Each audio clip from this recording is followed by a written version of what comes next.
understanding great piano technique. I use the tools of stories and images to describe great piano technique. My course is called Studies for Advanced Piano Technique in an Approachable Manner for a reason. The hot words in the title are approachable manner. In my many years of piano teaching, I have always loved to tell stories or use images to get the point across. A smooth legato in the fingers can be called a gentle waterfall, for example.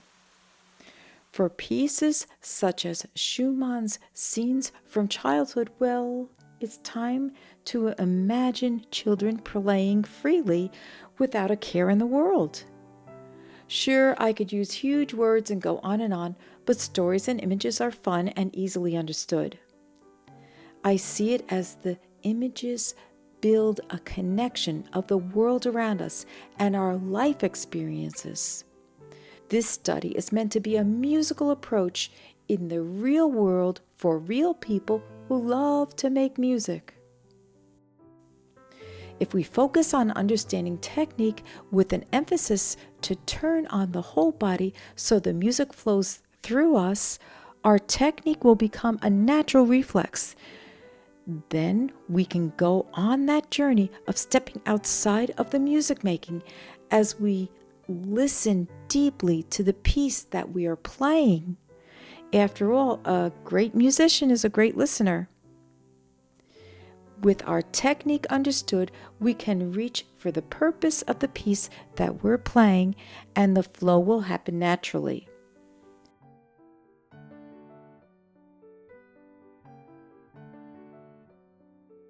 Along with this course, I recommend that you spend time on ear training.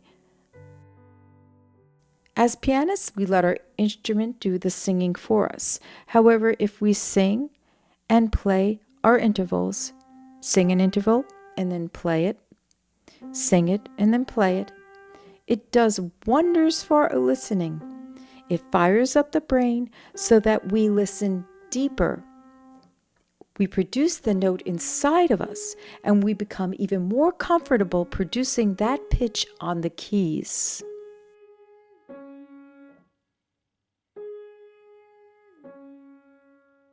Thank you for taking time to watch this video. For more information on studies for advanced piano technique in an approachable manner with training the whole body for correct instrumental technique, you can go to www.pianotechnique.guide. You can also email me directly at pianotechnique@outlook.com. We are here to help you reach your goals. So there might be times where I ask you to interpret different things. So My we pleasure. love our music, and we're going to make ourselves better and better. So without a bit of delay, okay, we're going to go right into a bit of a review. Okay, we're going to start with doing some contrast listening, and you tell me if it's a fourth, a fifth, a third, a second. What do you hear? And I'm not going to just stay in mid-range. I'm going to be all over the keyboard, okay? All right. So we'll start. Nada, just unmute so this way we can, as we move forward, whenever you have an answer, you just raise your hand if you think you know what it is. Either one of you, okay? Here we go. Whoops. That was a scratched note. That doesn't count. Okay, let me get it better for you. Okay.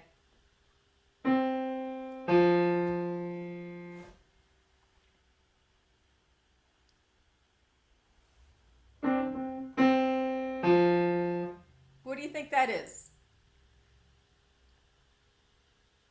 I'm going to say a fourth, but I'm not convinced about it. Okay, guess again. Nah. It's the downward sound of a fifth. It's very finished. Janine knew the answer. She just was being shy. No, not really until I realized. Okay, don't worry. You'll get better and better at it. That's why you're here. Okay, it's everything I show you is foundational knowledge. You have to train yourself over and over again. It's not like overnight, but there will be in our the way we learn things. It goes plateau, step up, plateau. That's how all us human beings are neurologically. Okay, okay, I'm gonna turn on a little bit brighter light going on here because I have a lot of darkness going on in the background. Hold on a second, people. It just bothers me. I don't want to talk to you in the dark and you feel like I'm in a cave. Okay, that's a little bit better. Okay, so now I'm going to go to a few more. As your ears wake up, you'll get them probably a little faster.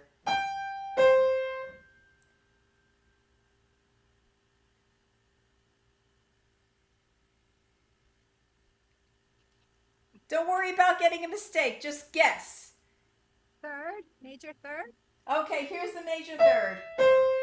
That's a major third. This is this one.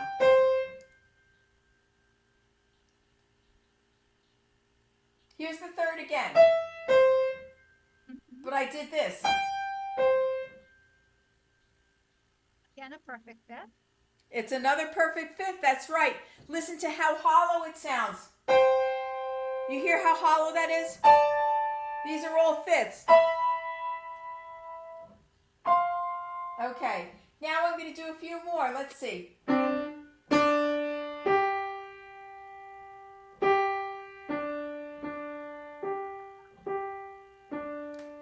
Janine, tell us. Perfect fourth. That's right.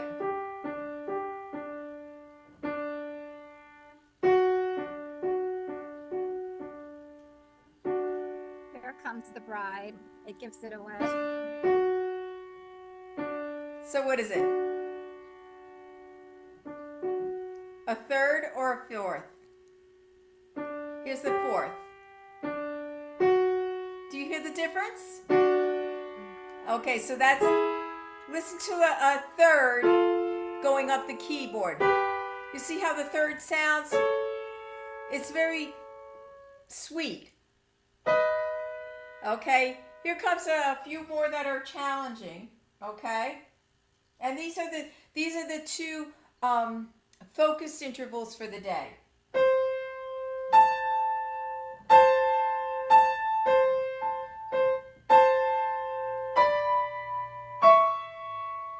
What do you think? Janine? Is it a seventh, a major seventh? Almost a seventh. One notch down. Here Oh, would be the seventh, the major seventh sound. The major seventh is very characteristic. It's very nasty. It sounds like nails go scratching on a chalkboard. Okay, it's always going to be. You hear that? Like a horror story, Sister Lizzie. It's like a horror story. It's like like a a horror horror movie. story. Thank Horror- you, Carol. horror Hiya, movie. Carol. How are you, Hi. darling? Good. Good, I'm okay. sorry I can't because I'm busy, but I'm hearing you and seeing you all. Hi, everyone. Hi. Okay, it's good to have you. Okay, so that's that major seventh sound. Now I'm going to compare the major sixth to the major seventh.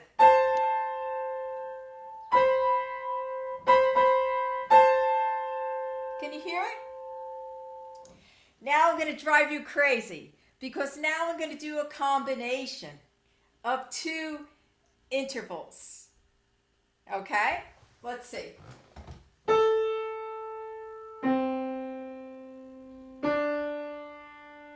Wow.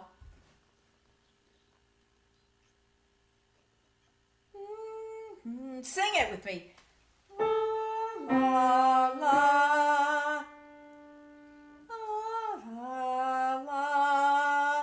So we have, what happens with the first interval? It goes down and then it comes up. So that's a good hint to help you wake up your ears. Okay? You're not thinking up or up, down, up. You're thinking down. You're thinking down and then up. Does anybody have a keyboard at right then and there?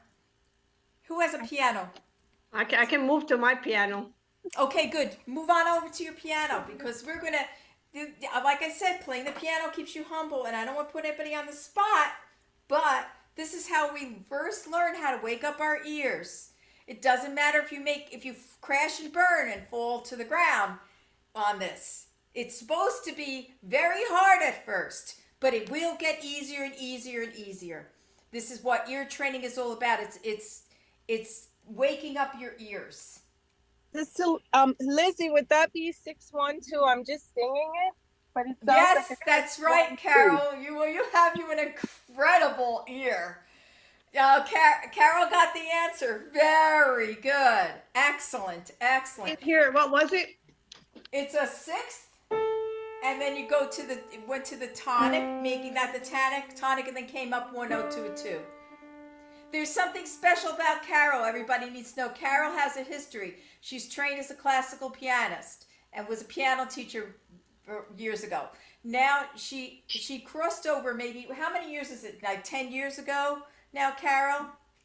Almost 10, but Yeah. Lizzie, you're awfully generous. No, she's amazing. She's very generous. She's very generous. I'm learning. I'm learning from Lizzie. Yeah, well, I'll tell you something. She is. What did I say at the beginning before she came on? Playing the piano keeps you humble. She's very humble. Okay, she's really amazing. Okay, now we're going to try another one. And just whatever happens, happens. Here we go. I'm staying with white keys, if that helps. Can you find the first note that I play here? You can find that note. Just find it on your instrument. G. Good, that's right, G. Now we're gonna play the 3-note interval, and then you try to find it on the piano.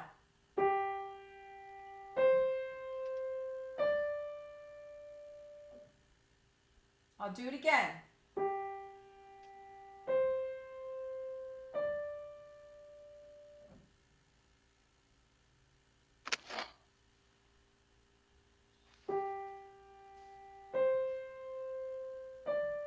Don't worry about making a mistake. Just try to find it. Do, sol, si. Well, sorry, C, G. What's that? A B. Do, sol, si. Oh, wrong. 145. That's right, Carol. 1, 4, 5. Very, very good. Okay. So now we're going to make it. That's very, very good. Okay. I'll do these kind of drills even beyond webinar because this is the end of our series of 4 webinars. Then, I'm sorry, next week. I'm sorry. Oh, this is week 3. Sorry. Next week is week 4. Okay. Then we're gonna do a 1 week off, and then I'll probably do another series. Now that you have this foundation, people that are here today and the other ones that couldn't key in, and then I'll send them this. I will test you moving forward, okay? It'll be mostly constantly applying. One thing I can't stand, I'll tell you in 30 seconds. One thing when I go to these fabulous lectures and people say to me, I mean, the lectures can be really wonderful, these teacher lectures, and then you go home and you're all inspired, but unless you take voice memo or they have a lot of pass out papers or you videotape it, some of it gets just thrown to the ground, which is, if we can implement what we're learning and apply it to the pieces that we want to study, it becomes a habit and it becomes a new way of training, okay? So I want to, before I go on to one more melodic dictation, I want to express to you the importance and the changes that happen with the half step. What a half step can do to an interval. Okay, so the 2 intervals I want to emphasize is the sound of the 6th. Now I'm going to do the flatted 6th. I'm just bringing the top note. I'm going C to A. That would be do to la. La. Mhm. Okay, so go do to la. Now I'm putting in, instead of going, which is a very sweet sound, it's very Chopin. It's very, Rachmaninoff, all those guys, and Schumann. Oh, you know, it's romantic. Okay, so now I'm going to take it, instead of doing the A on top, you know, the La on top, I'm going to go. So I changed that to a flatted sixth or an augmented fifth. It's the same thing. Augment, we know, means to make bigger. To flat something is you're shrinking it, you're diminishing it. So the outer voices, if we were to play a C augmented chord, it would be. Can you hear that? The augmented sound? So get that Love sort it. of, yeah, I know you do. I know you do. Love And it. you use it, you know, very wisely too. So your homework, part of your homework, it's not in what's written out, but part of your homework should be that you also study the sound of the augmented fifth, and which is a flatted sixth, same thing. And I want you also to study the sound of the perfect fourth against the augmented fourth. Okay? So here's the perfect fourth. Here's the augmented fourth. When I play the C on top, if I'm playing C, F sharp, and C, wow. Can you all play that on your instrument and just to get it internalized and sing it? That's right, that's right. Okay, so talk to me about that. How does that sound make you, how does that sound in your gut? Is it a settled, sweet sound, or is it what do A you little think? disconcerting. Yes, exactly, okay. And also the augmented fifth arpeggio, but not quite as much as the fourth.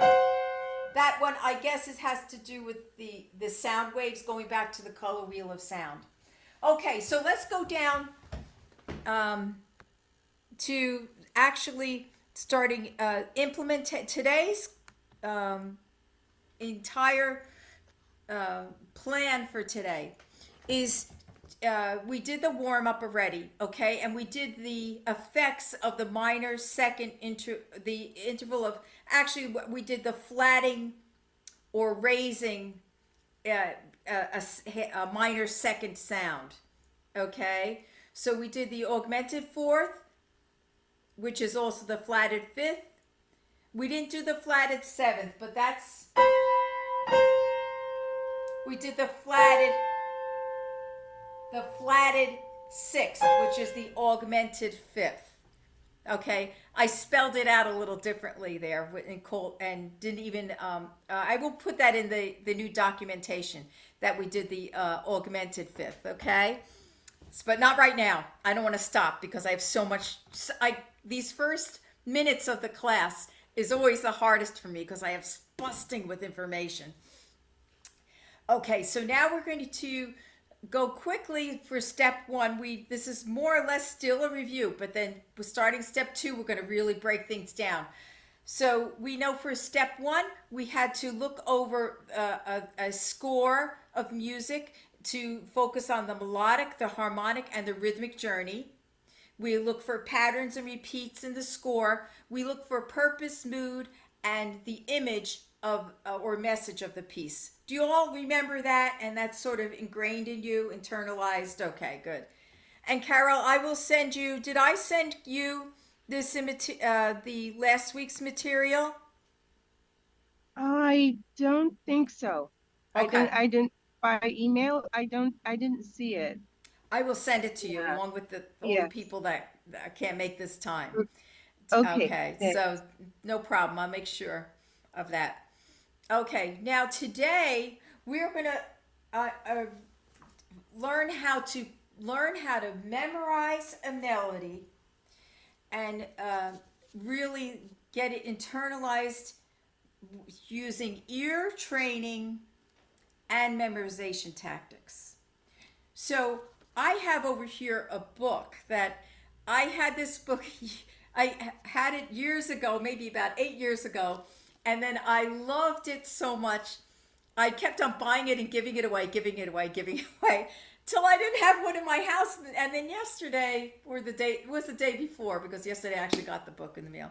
I decided, oh, that is a fantastic book. I've been to so many piano students and piano teachers and friends that I think I'll get it again. And sure enough, now what's amazing is I had already done a whole chunk of this outline.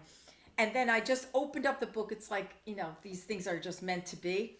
And then I happened to come across the this particular chapter in this the talent code. I highly recommend that you get this book.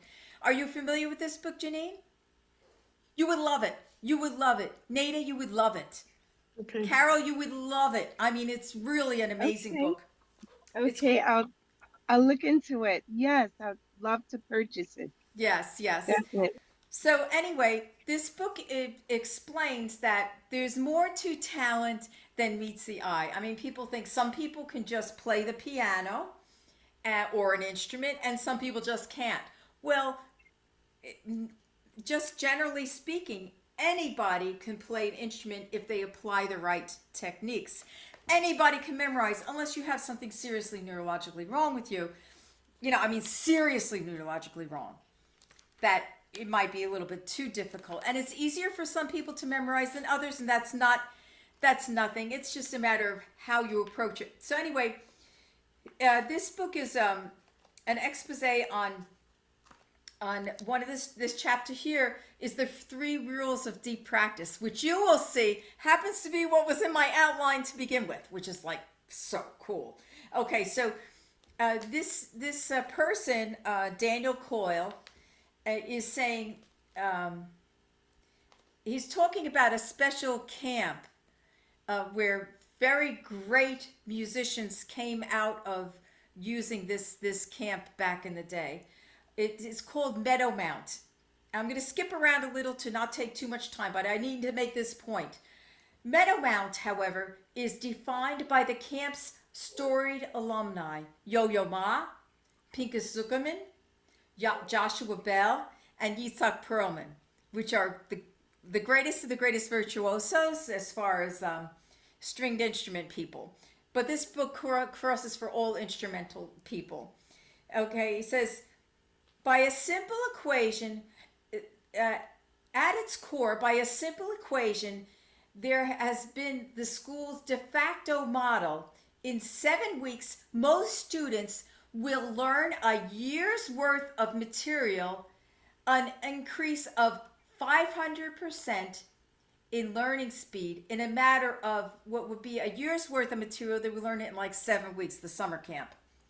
So the point he's making, one of the points, every point here is also in my outline, but this one point I need to make with you. He calls this little part here, these paragraphs, slow it down. At Meadowmount, that's that camp, jagged bursts of notes are stretched into whale sounds. One teacher had a rule of thumb. If a passerby can recognize the song being played, it's not being played practiced correctly. When camp director Owen Carmen teaches a class, he spends 3 hours covering a single page of music. Imagine that. Okay, I know our life is so complicated. We work, we have family, we have this, we have that. But if you focus and go, this is not written here.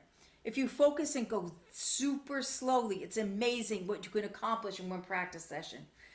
Now back to the book. Now, when the camp director, Owen Carmen, teaches a class, I read that already. Okay, wait a second.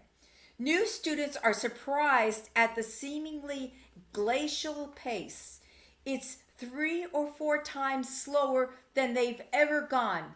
And when they've finished, they have learned to play the page perfectly. They better, because that's torture. I mean, don't listen to me. You got to do it this way. Don't listen to me. Okay. So I'm going to go down a little further. Why does slowing down work so well? the myelin model. What's myelin? Does anybody know what myelin is? Okay, I'll tell you what myelin is. It's the white matter in our brain. This is now we're talking neurological. We have our gray matter, which is the stuff we know about that's on the top of our head. But there's also, by playing music slowly and absorbing it and focusing, you're building synapses in the connections. So it indelibly marks the connection, so that what you're learning is no longer you don't have to think as much. It becomes a natural reflex, which is all over my technique course, how to make how you move in space a natural reflex. So, but he's talking about the precision. If you create a higher degree of precision with each firing, growing more myelin, that's the white matter, and precision is everything. And one football coach, he connects it with this football coach, which he interviews, likes to say that it's not how fast you can do something, it's how slow you can do it correctly. So creating shape and rhythm and intervals, if you go slowly, this I like to say, and it's all over my course, the slow way is the fast way. So now we're going to look at this prelude in C. Prelude from the cello suite. Okay, I have to move it over a little so I can see the music. Okay, the prelude from the cello suite by Eleanor Byman. Okay, so the first thing we have to do, we have to stop and look at the intervals. Some of this is review, but I promise you a lot of it is new. Okay, so we have here in the first measure, give me an interval name.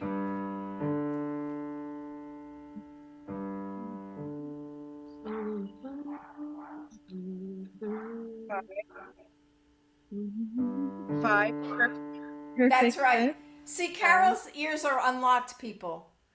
You're really smart too. Her ears are just unlocked. You will get there, okay? So that's a fifth. And you can look on the score and you can see it also, people that read the music. What's this interval?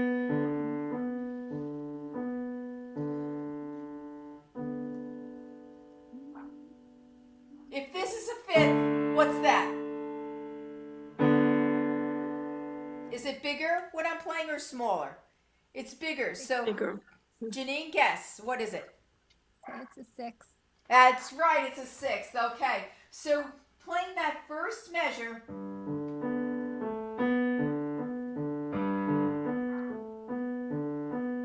There was a second put in there, right? Now we'll go back to we're going to understand the pattern that's happening here. Carol, I'm so glad you're there because you're really helping move them along. So they're getting encouraged. So Aw. thank you. Sure, So- yeah. Yeah. So now measure 2. Is that a fifth again? Or is that what's in the left hand there?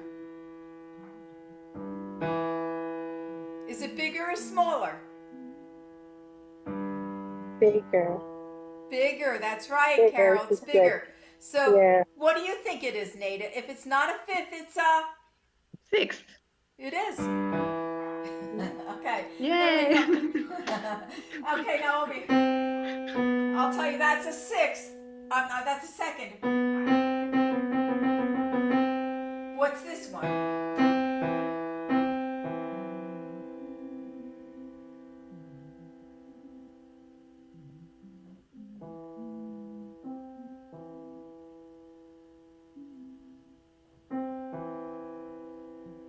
Anybody? Sounds like a 6. It is a sixth. So we Yeah. have here in measure 2 on that music.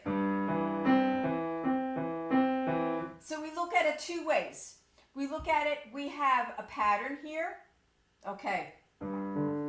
It goes the fifth in measure 1, and then a repeat of the pattern in the second half of the measure. measure 2. The pattern is the same, da da da da, but the intervals are different. You see what I'm trying to bring out? So this is to bring it so that you find it in your music. You find it in your scores that you're studying. You look for. You try to find, you analyze, and go slow like turtle. Okay? To until you get it. You say, well, what is this? What is this? Okay? Then you sing it without playing it. That top line, you go da da da da da da da da. Not that fast. I know I only have an hour with you, so I'm trying to. You go like no can this speed.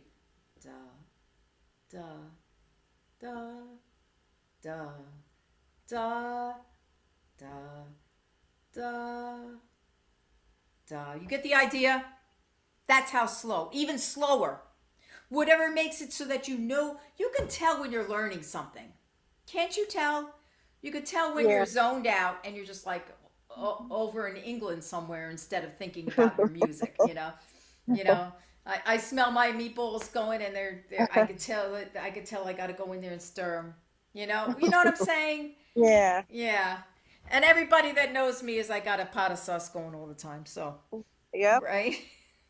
Okay, so now I'm going to go down a little bit further. Okay, now I touched on this briefly, and I after the last week's class, I kind of was like, I wish I would have spent another minute or two on that. Okay, because now I'm going to explain to you the first note patterns, the outline accord in this case. Now, not everything. There's different ways that patterns happen. Okay, depending on the composition of a piece, but this is one of the ways you can look for in your music. Okay, this I just mentioned it just like briefly in the last class, and then we were off to we had to stop. So here we go. Here is a Cherney exercise, which Cherney is all about patterns, right? Okay, but this pattern you can really easily see in the first line. First of all, we know that this is an F major.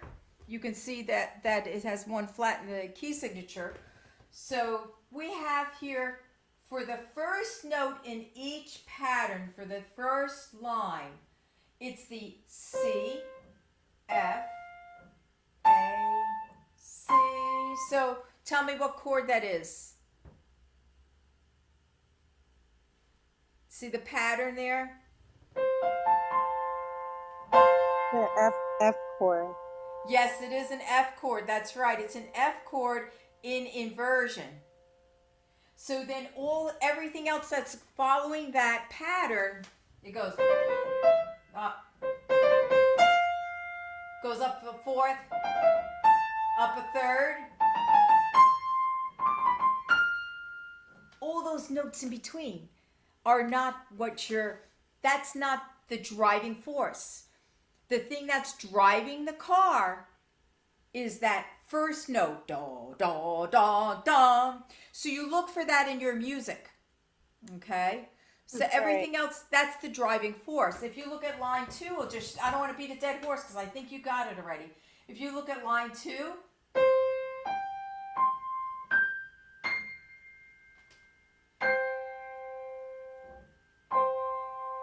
in the key of F, what number chord would that be?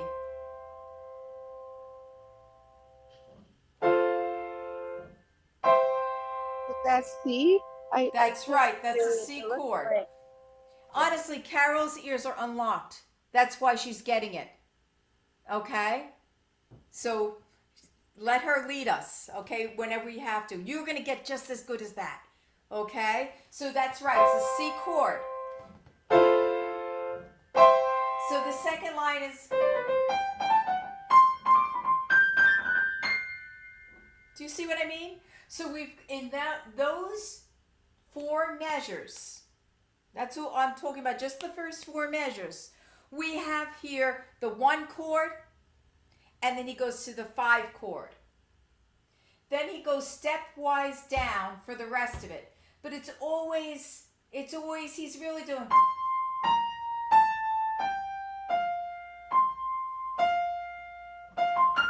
because it actually goes upward. Da da da da da. What is this? What is that? Stepwise motion. That's right. Stepwise is a 5-finger scale, one of the first things we learned on the piano. Okay, play for me a 5-finger scale. Okay, Mrs. T. You know what I'm saying? Because Right. it's always doing, and he's doing the same kind of pattern. Da-da-da, ba-da-da, coming down, down. Okay, now we're going to get to something a little bit deeper. Could I ask you something? Yes, Janine. So that second line, and you said that that was the 5 chord. Mm-hmm. How do you know that? That's a good question. Okay, very, very good question. I'm glad you asked. I was embarrassed to ask. Oh, okay. There's a combination of how I know that. Because I'm using, this is a very easy pattern to see. The pattern is outlining a chord. The first note of each of the pattern is establishing the chord. And, okay, with a capital A N D. The left hand, it's an inverted C7 chord. That was a very good question. Thank you for asking that question. I want to make sure everybody gets, it's only as good as you get it. Do you know what I'm saying? I'll ask a question then. Okay, good. Okay. Why is it so important in learning a piece of music to learn what's the 4th chord and what's the 5th chord? How does that help me memorize a piece? That is an amazing question. This is Okay. the backbone of music. Okay? The backbone of music is the 1 chord in a particular key. Okay? The 4 chord and the 5 chord. It goes back to the color wheel of sound. Okay. That whole video that I have at the beginning. Okay? It is what music is to identify. When we say the 1 chord is the tonic, we're not talking about hair tonic or No. Geritol. They used to, y'all don't know what Geritol is, but I hardly know what it is. It's disgusting. But it's not like vitamins. Okay, what they're saying, the word tonic means tone center. Tone center. Okay, so the tone center is the anchor of a piece of music. So when you're playing something, you say something is in the key of F, okay, or G or whatever it is. Usually, unless you're doing very advanced, complicated harmonies, the more advanced music tries to stay away from the tone center. But say for somebody that's playing, country music, gospel music, rhythm and blues, anything like that, and from Bach to Chopin to Beethoven, the anchor chord is always going to be the tonic. The second most important chord is going to be the dominant. So if you unlock the listening for that, you'll be amazed at how much faster you get your music. It all ties in. Theory is an ear training theory. Memorization is one of the important tools that we use to make music so that we could be free to play. So that we're not note reading dependent. Because those black dots on the piece of paper are not music. I better move on. Is that good? Was that good? Yeah, okay, makes good? sense. Okay. Okay, good. Thank you for asking that question. That's an amazing question. Yeah, Okay, it was a so- really good question. Yes. You know, and you shouldn't be embarrassed to ask questions because that's how, we learn. And I was really impressed by that question. Yes. It's That's an amazing. Yeah. excellent, Thank you. excellent question. So this is a recap of what we just did, where we're focused on intervals and phrasing. Okay, when we just broke that down. This is still in step 2. We're still in step 2. So, and look for first note patterns. We're applying the Czerny, the piece we just saw. It wasn't a piece; it was an exit. That what we just did. Now let's apply that concept going back to Eleanor Beinman's Prelude from the Cello Suite from Bach.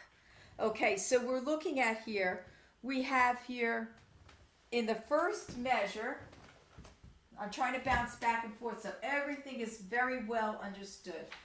Going back to this over here, okay, I'm playing all the notes of that first measure of the Prelude from the Cello Suite.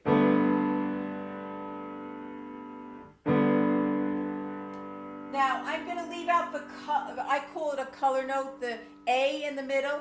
I'm going to leave it out because it's just adding color. You see that A because we're in bass clef. Da-da, this note. I'm leaving that out because that's an added color. But if I just played everything else, and then I made it, I have here a G chord. What key is this piece in? What scale has one sharp? It's G major. G major, so there's your tonic. Let's look at measure 2. I'm sorry,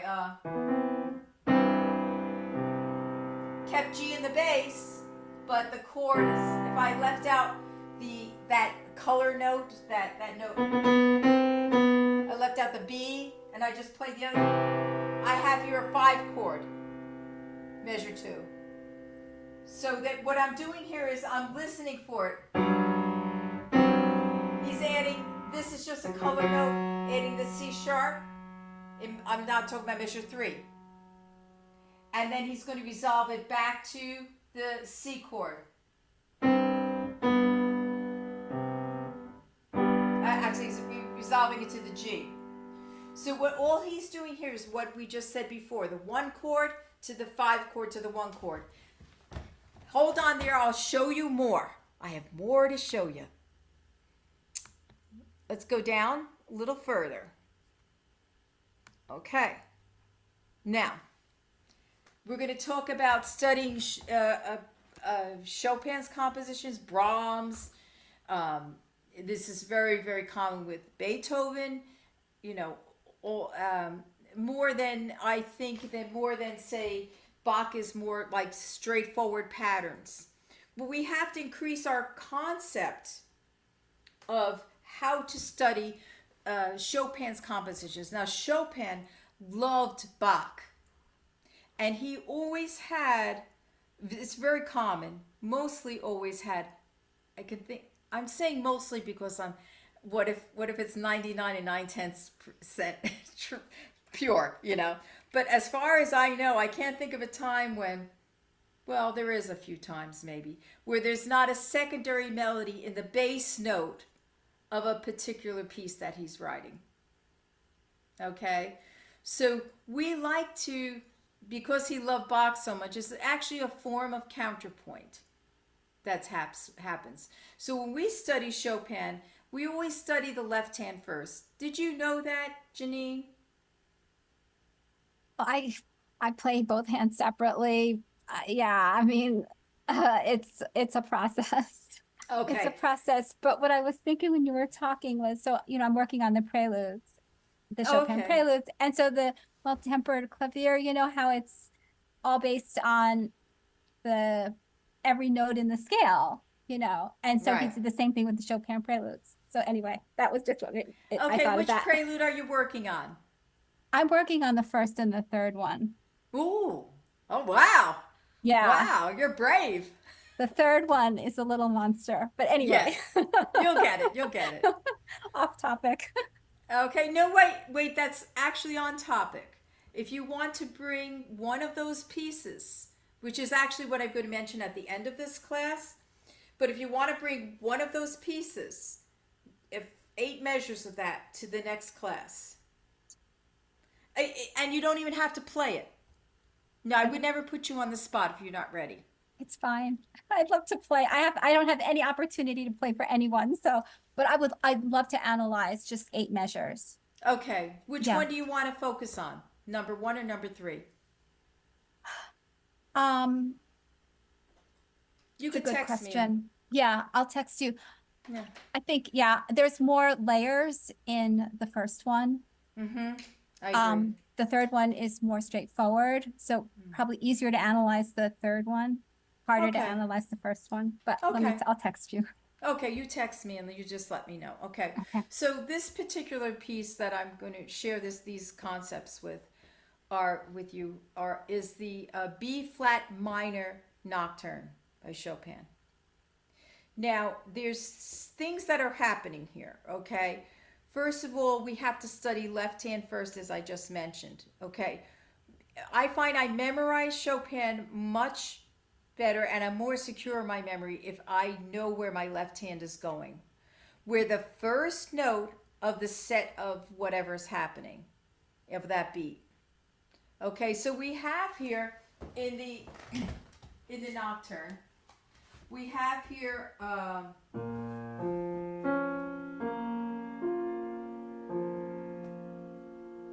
that first set of notes. What do you think that arpeggio is?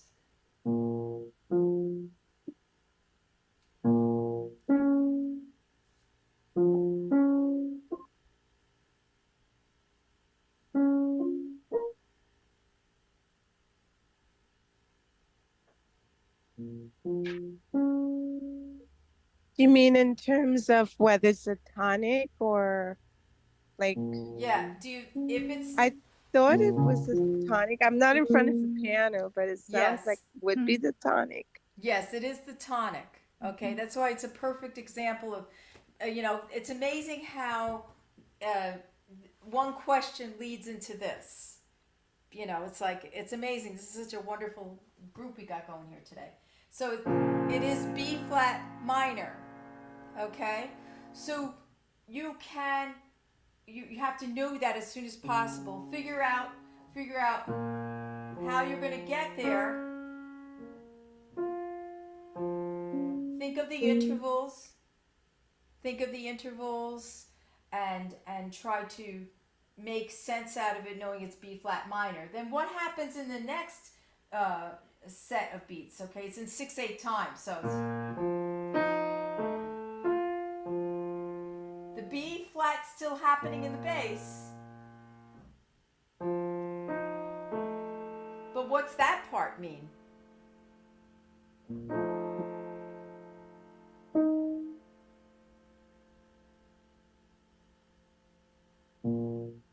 Do you mean, are you asking like if what interval that is? Is that Well, no, I'm sorry. Maybe I'm not asking you correct. If this is B flat minor, what chord is this? Is it the 1 chord, 2 chord, 3? It's not going to be the 1 chord.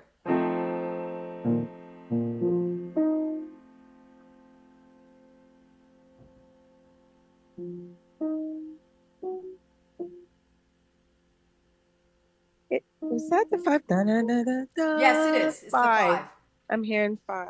Yes, that's right. So you have here B flat minor. I'm doing the chord. I'm not doing it in the voicing. We call that voicing when it's all broken up like that and spread out. Okay, I'm just playing it in blocks, so triad blocks. And then we have here, but he's keeping the B flat in the bass. So basically, if we were to play it just in blocks, it would be.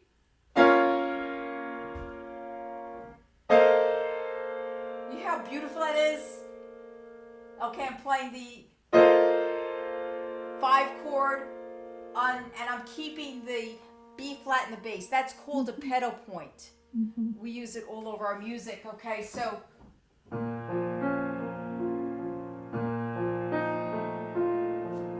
from the very beginning, before you move on to measure 2, you memorize that.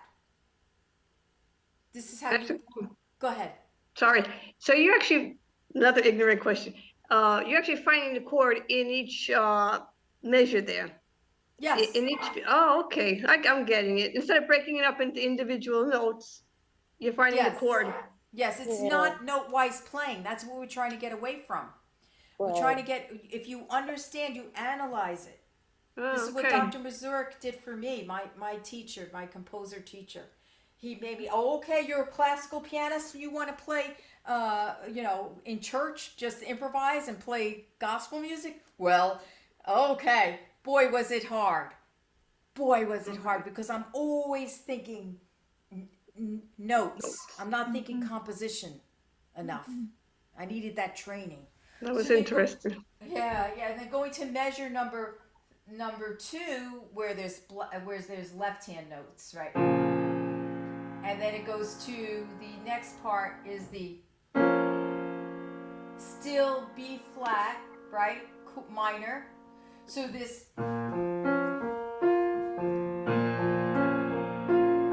that whole measure is B flat minor. We're talking about measure 2 on line 1. Okay, measure 3 on line 2.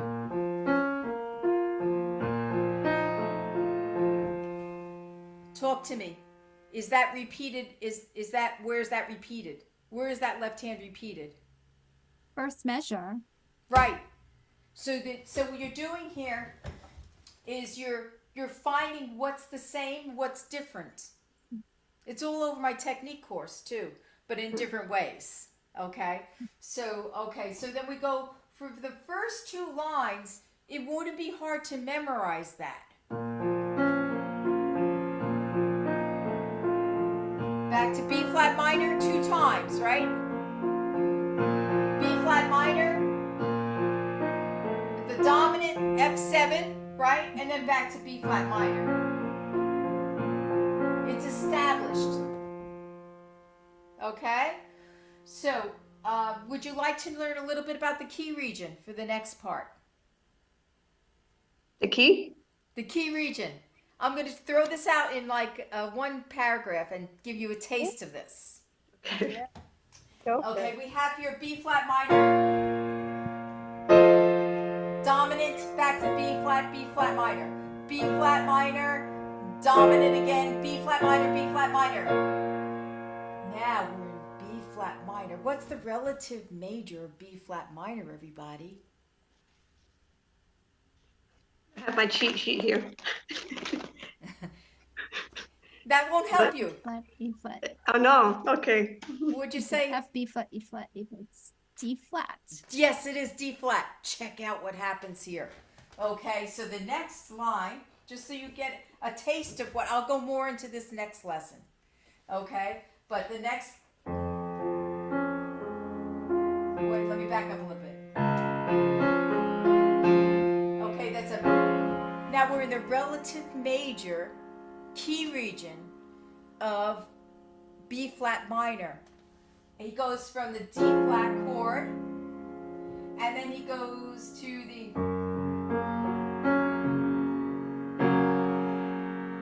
what number chord is that in the key of D major? 4 chord. And then he goes back to the D flat. Then he goes back to the G flat, but this time instead of playing the 4 major, I've mentioned this to you, I think in webinar number 1. He breaks your heart by playing a 4 minor. So this is one of his big tools. G flat major, D flat, G flat minor. You hear that? D flat major. Okay. And then he goes down 1 step from G flat to F, which you're going to see in the next, I'm sorry, you can't see it on this one. You see it on this one. Okay. No, you won't see it on this one either. Hold on a second. Here it is. Nope, you won't see it on that one either. Okay, but it goes down to 1/2 step down, okay, to the F. That's the 5 of B flat major. So if you knew all this, let me go through it one more time. Okay, B flat minor to the 5 chord. B flat minor 2 times. flat minor to F7 to B flat minor, B flat minor. So it's a repeat, okay? Then he goes to D flat, the relative major, to the floor chord of the relative major. Relative major to the minor, breaking your heart. Back to the D flat, and back to the floor minor. And then slips down one note to the F, because he's getting you ready to go back to. See what I he's doing love there? it. I Is it? love it. Oh, me too. I just love it. I love it. I love it. I know. This is amazing. Okay, I'm going to go just 5 minutes over today. I hope it doesn't mess anybody up, because I could tell there's some more things that I really wish I could get in your brain before we go away for the day. Okay, and okay, so this way you can apply it to whatever you're playing. Okay, that's why I want to get as much as possible in. Okay, so now for the right hand on this step 2, the right hand follows with a beautiful studying, like you do left hand till you get it. So it's usually when you're memorizing, I'm trying to apply the memorization technique. Memorization 10 times, super slowly, till you ingest it and you get it, and it's like there and you're secure. Now for the right hand, we have a beautiful melody happening. I like to look for, I say this with my students all the time, look for the big psychological phrase. Now, Carol, you can't see this music, but you'll see it when you actually see the video. On this score here, we have the upbeat for the... It's not a complete measure there in the beginning. It's an upbeat. So we have half a measure. Okay. Then it goes... But that is not the end of the psychological. I like to consider that. When I have a score and I'm working with students, I say the first 2.5 measures is actually the big psychological phrase. You breathe after that. Does that make sense? Do you all know that, Janine? Do you know that already? Yes. Okay. Okay. So we have here.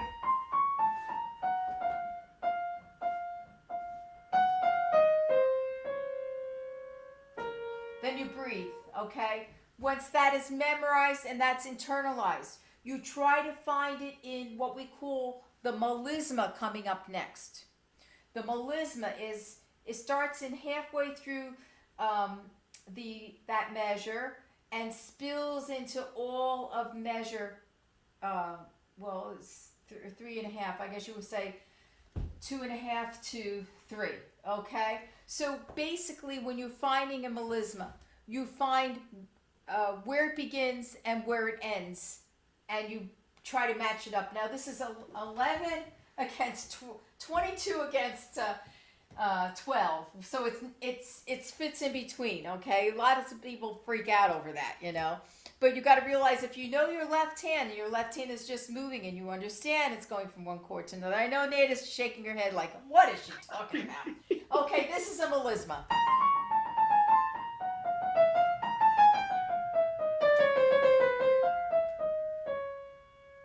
That's a melisma. It's like Neda, you're in Italy.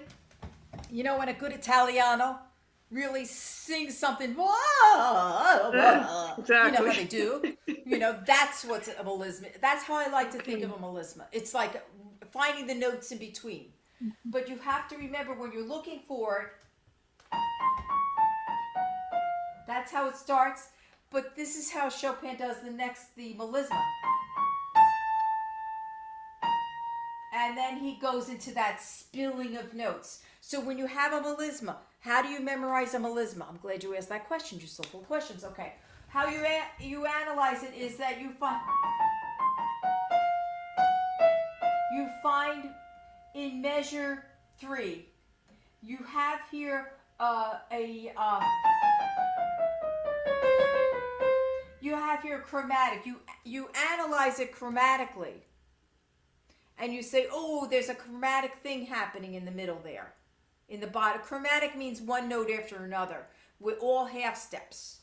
Okay? And then so you just play it.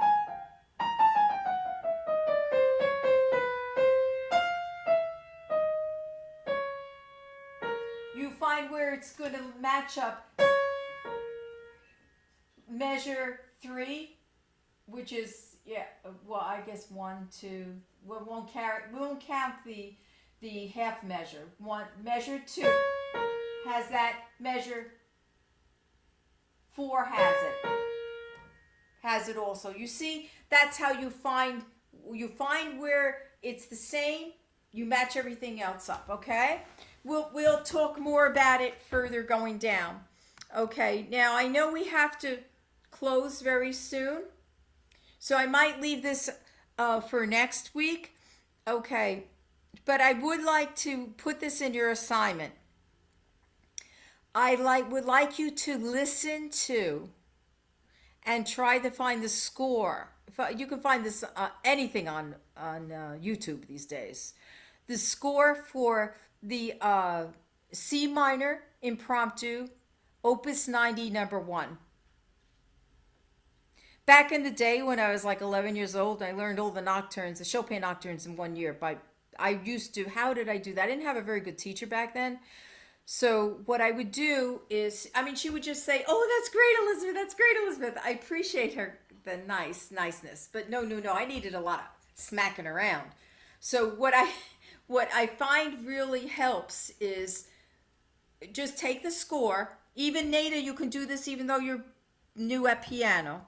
Okay. Take the score, find it online, and follow along as you listen to it. Think in what's the patterns? Oh, see that? You know what that is? That's telling me that time's up. Okay, good. I said we were going to go over just a couple minutes, so we will. Okay, so find the patterns in the music. Find the intervals. Find the rhythmic things. And try to focus. Everything about, if I had a theme for today, is go slowly, play mindfully, and focus. Okay? So I'm going to go down a little further here. Okay, implementation of memorization, slow, mindful practice in the 5 steps. And this is already in webinar 2. So this is a review of that. Okay, till it becomes second nature and a reflex for you. Consistency of practicing, day mapping your days to see when your practice time will be.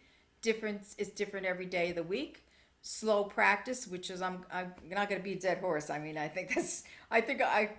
even know how many times I said slow in this past hour. Okay, place music next to the piano and only look at it when you make a mistake. And sleep enough. Zone into an image. All this is all very important. Let me go down the list a little further. Okay. When memorizing, this is just saying it again twice. Take the music off the piano. Test your focus. Okay. Going down, and the recommended listening. This is also very important because we're all about ear training and listening. Choose any Beethoven piano sonata movement to see if you can hear chord resolutions. Now, most likely you'll just be able to hear 1 or 2 and just say, "Oh, that's a 5 going to a 1," especially if it's the end of the piece. It's usually 5, 1. Not always, but usually is. Okay? So just see if you can start to listen deeply to the themes for a better understanding of development of a theme in the different key regions and secondary themes. So just pick a movement of a Beethoven sonata and let me know what you're working on to listen, so that the next class I could even be that much more helpful as far as pointing you into a direction in class. Okay, get quiet, still, and focus. That's what we're all talking about here. Okay, so let's see. Okay, let me go down a little further. Implementation. Okay, so continuing with opening your ears. Do a warm-up review of webinar 1 and webinar 2, singing and playing of intervals. Be very patient with yourself. Now, you might say, today is going to be the day of the 3rd. And just stay with the 3rd all day, for the whole practice session. And I mentioned before, your ears get tired. So do like a 10-minute listening and then, do something else. The new chord resolutions to learn. I want you to still do, very important.